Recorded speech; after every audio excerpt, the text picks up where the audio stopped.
Wannan bidiyon shine zai nuna maka yadda za ka yi rijista a cikin ETHEREAL ɗinka. Da zarar in an maka registration, yadda za ka shiga cikin account ɗinka, kai ma ka fara samun kuɗi da shi. Da farko ka ga wannan link ɗin da aka turo ma, wannan link ɗin za ka taɓa shi, zai kai ka cikin website ɗinsu. Kowane browser kake amfani da shi zai kawo ka, kamar yanzu ya kawo mu nan. To abin da za ka yi na gaba shine za ka je nan ka duba a nan gurin username ɗin, za ka ga ko za ki ga an ajiye miki username ɗinki a nan gurin. A nan za ki ga an ajiye miki username ɗinki, shine wato gurin username nan za ka ga an ajiye maka ko an ajiye miki. To da zarar ka ga haka username ɗin, ka san shine username ɗinka. To za ka shiga cikin browser ɗin naka. To a gurin da aka sa username, nan gurin da aka sa username, za ka taɓa kan shi. Inda aka saka username ɗin nan, za ka taɓa kan shi nan gurin. In ka taɓa, zai sa maka ka sa username ɗinka. Kamar yadda kuke gani zai kawo ka nan ka yi rubutu. A misali username ɗinka Muhammad, an rubuta ma Muhammad, ka gani a gurin an rubuta ma Muhammad, to Muhammad za ka sa, kar ka cire komai ko kuma kar ka ƙara komai. Sai a na biyu shi ma za ka zo ka ƙara kallon password, wato nan gurin shine gurin password, shi kuma ƙasan shi kenan shine za ka ga an ajiye maka password ɗinka a nan gurin, za ka gani. To shi ma ka san password ɗinka ne wannan, to za ka zo ka koma ciki ka kalla menene password ɗin, ka tabbata daidai ka sa, domin a cikin wayannan biyun duk wanda ba daidai ka sa ba, ba zai taɓa buɗe ma account ɗinka ba. Account ɗinka ba zai buɗu ba. To za ka taɓa ka sa password ɗinka. A misali haka ne password ɗinka, gashi nan mun saka password a nan ƙasan, shine gurin password nan ƙasan, inda nan haka shine gurin password. Za ka taɓa ka rubuta abin da ka gani a can, abin da aka rubuta ma. To da zarar ka taɓa nan, shikenan za ka taɓa nan gurin da aka ce kuma login. Gashi nan za ka taɓa login a nan haka. Nan kar ku ga na sa email nan, ba damuwa. Na gaya muku username ɗinku ne za ku sa a nan, sai password ɗinku a ƙasa. To haka za ku yi. Kuna yin haka to sai ku taɓa nan inda aka sa login ɗin nan. To kuna taɓa login ɗin nan, shikenan account ɗinku zai buɗu, zai kawo ku kamar haka.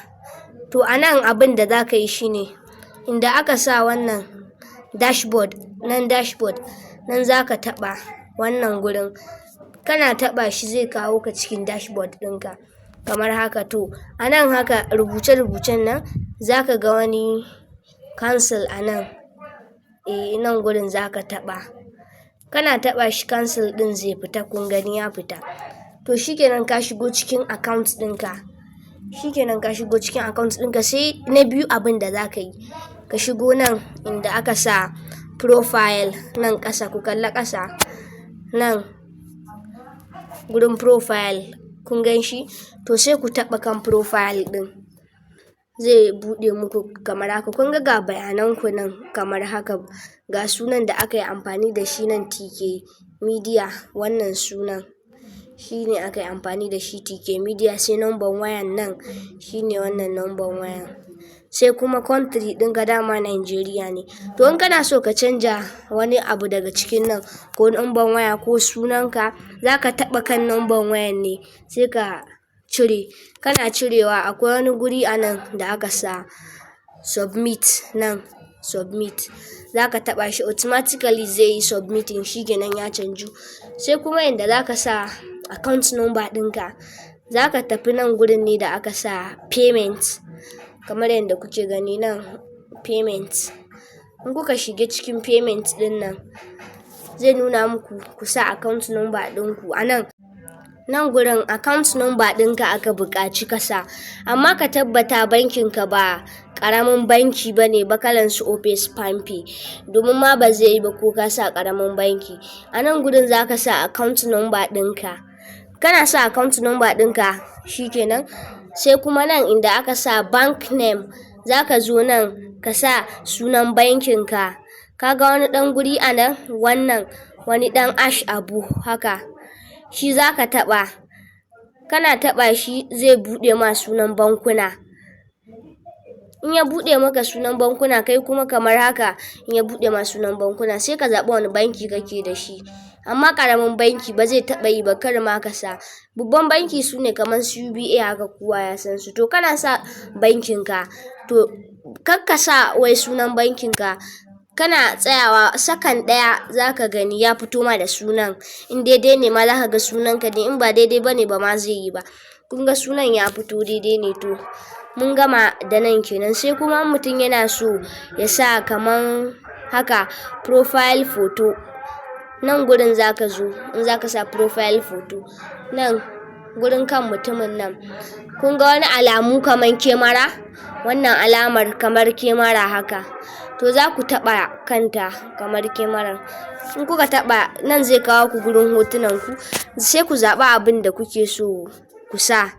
Anan za ku zaɓi abin da za ku sa kenan. To a misali mu za mu sa wannan shi za mu sa. To kamar yadda kuke gani har ya hau kai. To yanzu abu na gaba shine bankin ka. In ka gama ya fito ma da suna, ka ga sunanka ne, inda aka sa submit nan ƙasan, to sai ka taɓa submit. Take a nan zai yi submitting, shi kenan. Ka riga da ka gama da nan gurin. Sai kuma nan security, za mu je kan security kamar yadda kuke gani, nan ne security ɗin. Wannan gurin shine security. Nan in kana so ne kamar password ɗin da aka sama na shiga ciki kenan, wanda muka yi muku bayanin shi yanzu. To in kana so a nan gurin zaka sa tsohon password ɗin, asalin wanda aka fara buɗe ma account ɗin da shi. A nan gurin kenan, asalin abin da aka fara buɗe ma account ɗin da shi. Nan in ka sa, to a nan ƙasan shi za a tambaye ka new password, wani password kake so ka sa, sabo kenan. To in ka sa a nan za a ƙara ce ma kai confirming ɗin shi. Nan kenan za ka yi confirming ɗin shi a ƙasa. Kana yin confirming ɗin shi, shi ma automatically zai yi. To sai nan gurin da aka sa submit, nan shi ma submit za ka taɓa. Amma kan wanda ya canja password, domin ban sani ba ko zai yi ko zai ƙi. To da zarar ka yi haka, shi kenan mun gama da wa'innan abubuwan kenan.